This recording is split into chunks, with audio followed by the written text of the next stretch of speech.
The Greeks identify 8 different types of love. There's familial love. There's the love of friendship. There's the erotic sexual love. There's not what I'm talking love about. of the community. And I think women need a little bit of all of them. Men need extreme amounts of some of them. Men, I think, need love more than women do. I think when it comes to relationships. Can you give me an example of the love so I make sure I understand the context? What I mean is, guys. I think they need respect. I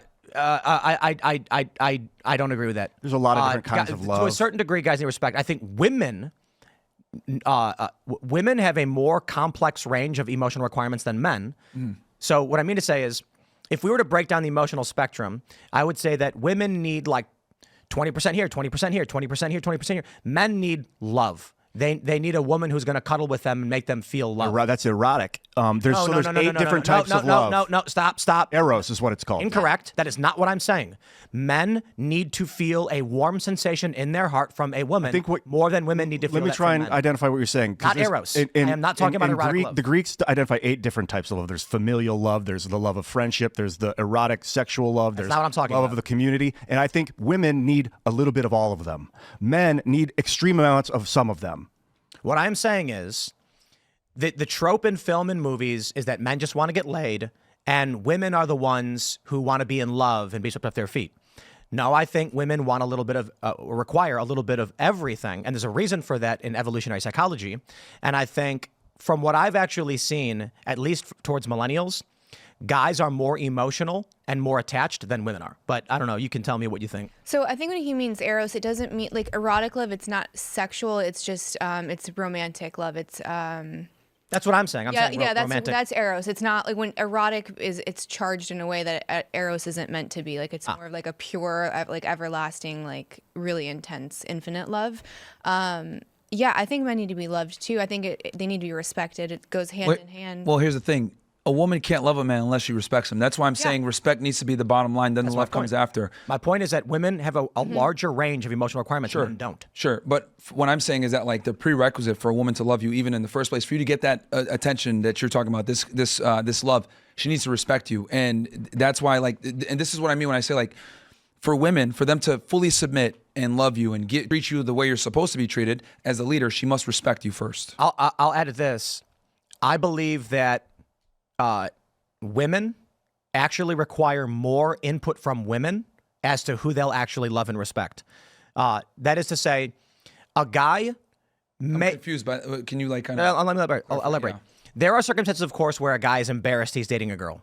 You know, it's like the joke about a fat chick, it's fun until your friends find out or whatever. But largely, if a guy is dating a girl, there are trophy-wives and things like this. I believe it is more common, albeit maybe slightly, maybe... much more common, that a woman would be unwilling to be with a guy if other women disrespected that guy.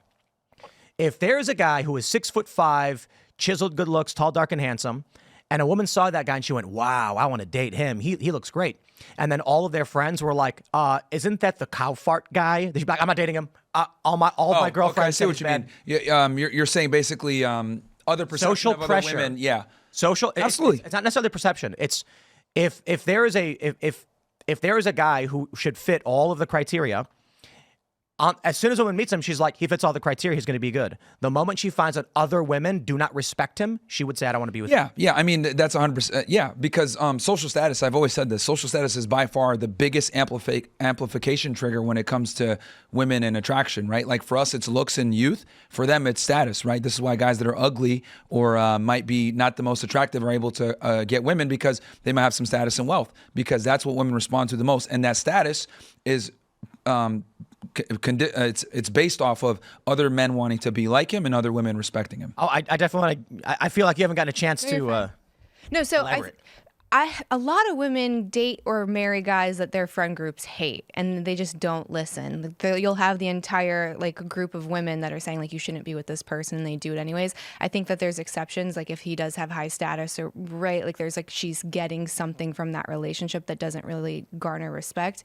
But going back to the love thing, I would say that I would actually agree with you. I don't know why I was thinking maybe the Game of Thrones reference earlier, but you have all of those unsullied men, which are hyper masculine guys. and then like they need a reprieve from being able to from like constantly like being in battle and having to perform, and the woman is supposed to be that safe nurturing harbor for him. Well, So I think the Unsullied were eunuchs. right, there's also that too, but it's just more of like the metaphor that's in that, right? It's like like men do require a lot of love as well. It's just, I think the immature version of like a masculine presence is saying like you don't like need it at all, or like it's not masculine to like show any kind of vulnerability, but like your woman is like the one safe space that's supposed to. No, men should never show vulnerability to women. Ever? Not really, no. And I'll tell you why. Crying in front of your girl, showing vulnerability, like I don't think your job is the man, right? And this is kind of where we get into the issues with egalitarianism and this whole woke culture. Popular society tells men to be open with their emotions, open up to their girl, cry, be vulnerable. That's the worst advice ever, because women don't look for that in a man. They look for a leader, a protector, and a provider. If I'm crying in front of my girl, what I'm outwardly displaying is my inability to potentially lead her in times of peril or danger and uncertainty. So if I am going to cry, I'm really feeling it, I'm going to go ahead and talk to men, because men are going to understand my issue. They can probably better assist me, and they'll understand the problem. Versus if I go to my girl and cry, she's going to lose attraction and respect for me. So I don't think men should ever cry in front of their woman. Wrong. Weep. I think we actually talked about this before. Men Wallowing. shouldn't weep in front of women. Crying can be fine. So I want you to imagine two scenarios. There's a guy who got fired from his job, and his boss is mean to him, and he comes back to his girl, and he's going, and it's like, oh my God. Then I want you to imagine a man watched his son get shot, and he's screaming bloody rage out of his lungs with tears streaming down his face, and then he punches a brick wall as hard as his hand, and his hand shatters. Those are two completely different scenarios. Yeah, okay. When I say crying, I think most people would look at it like the first description you gave. But the point I'm trying to make is that in general, you don't want to show vulnerability to your woman. Like, you want to avoid it at all costs, because women are primal creatures, and if you show weakness, she will lose respect for you to some degree. I think weakness and vulnerability are different. Like, being vulnerable and succeeding is actually a strong trait. If you can succeed through vulnerability, it's like you're going to take twice as much damage when you get hit because you're in a vulnerable state. I want to address that exactly. I want to address exactly what he just said, because you are correct. But crying and weakness are two different things depending on the circumstance. That's my point. If a man and a woman are out and a guy witnesses a traumatic event and he has tears coming down his face, but he's screaming in rage while he's crying, that's not weakness. That is rage with tears. Just being and so your point is taken and correct. Vulnerability would be like him collapsing and being unable to move. But there are circumstances where a guy can cry without showing like it's not a vulnerable position. Yeah, I'm against just being emotional around your woman at all. Like, I think as a man, your job is to display stoicism and leadership in regardless of the situation. Now I see what you're saying. Well, like, you're human. Things can happen, of course. But I think guys should like actively work to be as stoic as possible around their woman, because I'm telling you, dude, women are emotional. I get it. But I think women like watching a movie where a man in bloody rage after his wife was murdered by the villain mercilessly beats the crap out of that villain, all the same as the guy does, for very similar reasons. That's different, though, because now we're talking about actually emotion. enacting on protection and provisioning, which is literally what I'm saying is what she's attracted to. So, like, a guy beating up a dude in rage, right, to defend her is not the same as him crying. That's fine. You're saying a guy shouldn't show emotion. No. Like emotion that makes you look weak. Exactly, I agree. Emotion that shows you look. But I think there are circumstances where a guy could have tears coming out, was it like literal crying, but it's not showing weakness.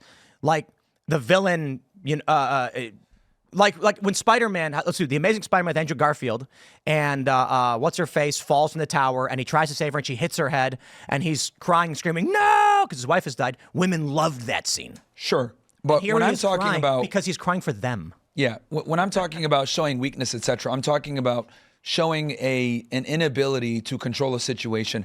Right. Wait. We figured it out. It's okay for a man to cry if he's crying over her.